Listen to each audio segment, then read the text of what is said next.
আমি ডক্টর অর্পণ চক্রবর্তী এবং madam doctor কস্তুরী বন্দ্যোপাধ্যায়, আমরা ইন্ডিয়ান রিসাসিটেশন কাউন্সিলের পক্ষ থেকে আজকে এখানে কলস ট্রেনিং দেখাচ্ছি।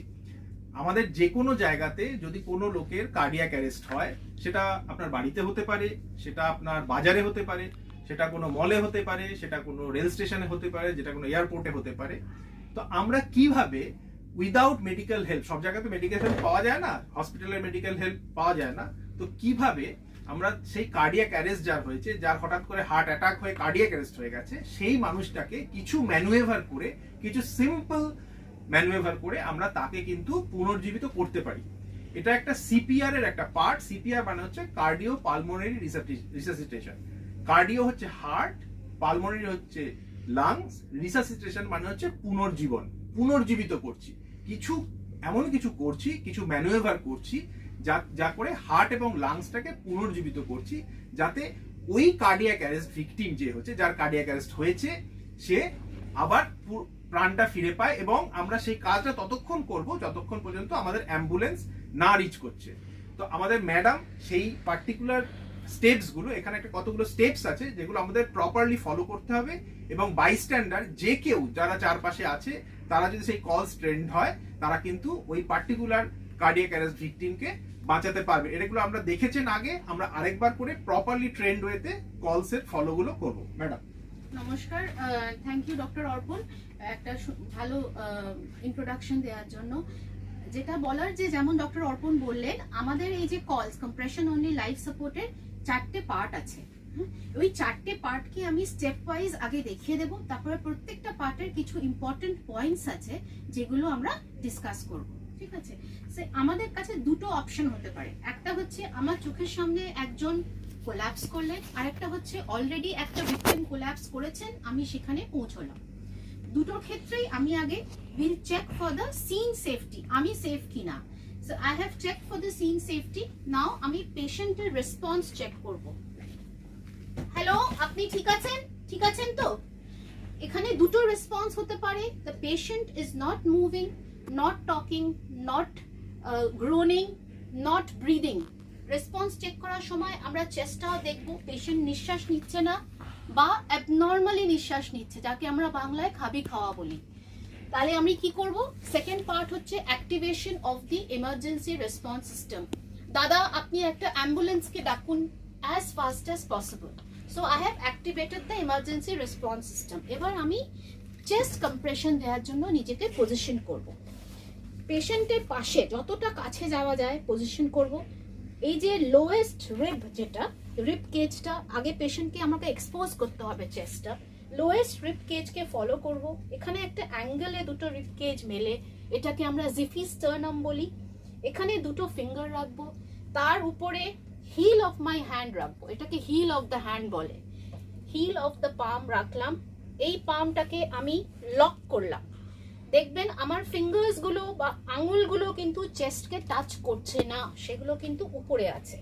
এবার হচ্ছে আমি পেশেন্টের উপরে 90 ডিগ্রি অ্যাঙ্গেলে নিজেকে পজিশন করব। যে ফোর্সটা আসবে সেটা আমার কাঁধ মানে শোল্ডার থেকে আসবে, এটা বেন্ড হবে না। এবার আমি 120 বিটস পার মিনিট মানে অ্যাপ্রক্সিমেটলি 2 কম্প্রেশনস ইন 1 সেকেন্ড এই রেটে করব, in batches of 30. কেমন? 1 2 3 4 5 6 7 8 9 10 11 12 13 14 15 16 17 18 19 20 21 22 23 24 25 26 27 28 29 30। আপনারা নিশ্চয়ই এটা বুঝতে পারছেন যে this is a very very strenuous work for whoever is giving the compression. সেই জন্য যে কম্প্রেশন দিচ্ছে সে যদি ঠিকমতো কম্প্রেশন দেয়, সে 1 মিনিটের বেশি দম টেনে ঠিক করে কম্প্রেশন দেওয়া তার পক্ষে সম্ভব না। তাই ইমিডিয়েটলি আমি আরেকজনকে ডাকবো, যে আমার বাইস্ট্যান্ডার আছে বা যদি স্কুলে হয়ে থাকে আনফর্চুনেটলি, তাহলে যারা অন্য টিচার্স আছে তাদেরকে ডাকবো to help me out. As soon as I finish the last 30, that person will take over. So আমি শেষ করলাম, উনি শুরু করলেন ইন দ্য সেম ম্যানার।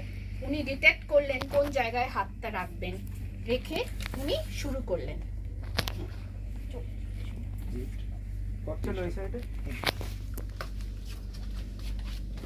2 3 4 5 6 7 8 9 এবার আমরা এটা কতক্ষণ করব till the patient becomes responsive, patient নড়ছে, কথা বলছে, purposeful movement করছে, কিংবা the help has arrived, ambulance has come, যেখানে যারা মেডিকেল পার্সোনালস থাকবে they take over the resuscitation. এবার এই আচ্ছা, এই মোটামুটি বোঝা গেল যে আমরা এই চারটে যে পরপর যে স্টেপগুলো ফলো করলাম। প্রথম হচ্ছে রেসপন্স, যে ওনাকে আমরা ডাকছি, ঠিক আছেন তো? যদি না রেসপন্স করেন সঙ্গে সঙ্গে দাদা অ্যাম্বুলেন্স ডাকুন, কিংবা নিয়ারেস্ট হসপিটালে খবর দিন, পাশে যে দাঁড়িয়ে আছে যে কেউ দাঁড়িয়ে থাকুক তাকে ডাকলাম, ফোন করুন অ্যাম্বুলেন্সে, অথবা আপনারা পাশের হসপিটালে দৌড়ে গিয়ে হেল্প নিয়ে আসুন। 3 নম্বর হচ্ছে অ্যাজ আর্লি অ্যাজ পসিবল। আমাদের বলা আছে যে 10 সেকেন্ডের মধ্যে আপনি যদি উইকনেস হয়, আপনার সামনে যদি উনি কার্ডিয়াক অ্যারেস্ট হয়ে গিয়ে থাকে, 10 সেকেন্ডের মধ্যে যদি আমরা চেস্ট কম্প্রেশন স্টার্ট করতে পারি, ওনার বেঁচে ওঠার চান্স কিন্তু অনেক বেশি। তো সেই জন্য আমরা ইমিডিয়েটলি ম্যাডাম যেভাবে বললেন 120 একটা মিনিটে আমরা টার্গেট করে আমরা কিন্তু চেস্ট কম্প্রেশন স্টার্ট করে দেবো।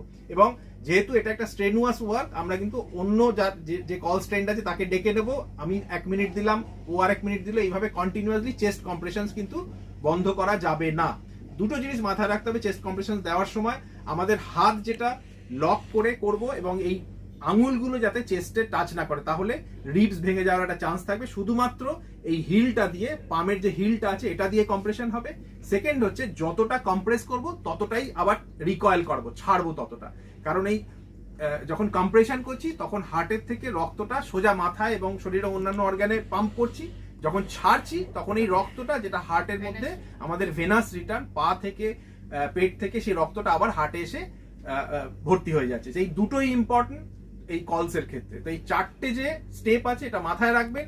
এর মাধ্যমে আমাদের যদি আমরা সমস্ত লোককে যদি কলস, আমাদের স্কুলের যারা আছেন তাদের সবাইকে যদি কলস ট্রেন করতে পারি, আমার মনে হয় তারা যে সমস্ত জায়গায় প্রেজেন্ট থাকবেন সেখানে যদি কোনো কার্ডিয়াক অ্যারেস্ট ভিকটিম থাকেন তার ক্ষেত্রে কিন্তু বেঁচে ওঠার চান্স অনেক বেশি। এটা একটা nationwide initiative by the resuscitative council of the India, এবং এটা কিন্তু আমরা প্রত্যেকটা স্কুলে পিরিয়ডিক বেসিসে এইভাবে ট্রেনিং গুলো দিয়ে থাকি। নমস্কার, আমি ডক্টর অর্পণ চক্রবর্তী। নমস্কার, thank you very much. Medical হসপিটালের পক্ষ থেকে আপনাদের সরস্বতী পুজো ভালো কাটুক। নমস্কার।